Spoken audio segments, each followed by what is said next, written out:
Kini ay bata nga nakadapit sa atensyon sa mga netizens human daw wa maka-move on sa kulbahinam nga duwa sa basketball sa iyang daddy. Ilailahon ta ang bibong batang bisdak sa report ni Mark Reggie Abella. Shot! Unya, niyon sa mga tao!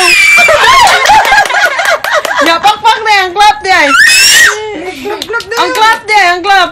Oh, sus! Oh, dribble!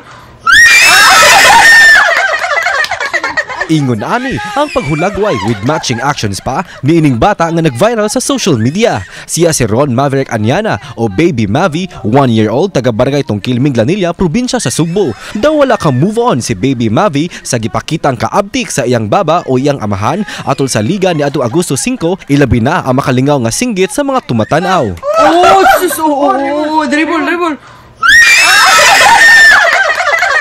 Wala jud rabay nagtudlo niya atong time kay duwa to sa iyang papa niya pag uli na mo mao na to iyang reaksyon.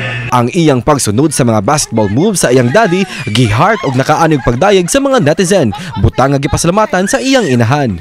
Thank you sa mga naganahan og nalipay ni Mavi.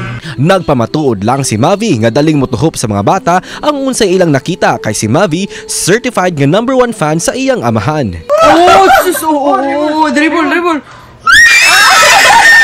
Kauban si Clans Gabutin, Mark Reggie Abella. Balitang Bisdak.